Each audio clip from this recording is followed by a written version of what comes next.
Bangladesh cricket board কি সময় মতো নির্বাচন করতে পারবে? ক্রিকেট মহল জুড়ে এটাই এখন মিলিয়ন ডলার প্রশ্ন।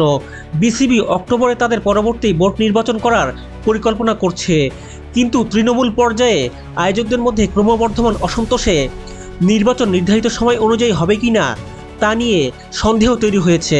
বিসিবি সভাপতি আমিনুল ইসলাম বুলবুল এবং ক্রীড়া উপদেষ্টা আসিফ মাহমুদ সজীব ভুঁইয়া আশ্বাস দিয়েছেন যে নির্বাচন সময় মতো অনুষ্ঠিত হবে। তবে বিভাগীয় ও জেলা পর্যায়ে অ্যাডহক কমিটি গঠন নিয়ে অভ্যন্তরীণ দ্বন্দ্ব পরিস্থিতি জটিল করে তুলতে পারে।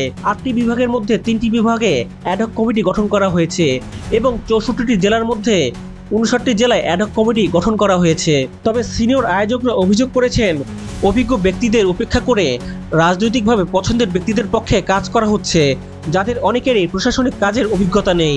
2026 সালের ফেব্রুয়ারিতে জাতীয় সাধারণ নির্বাচনের সময়সূচি নির্ধারণ করা হয়েছে। বোর্ড তার আগেই নির্বাচনী প্রক্রিয়া সম্পন্ন করার জন্য চাপের মধ্যে রয়েছে।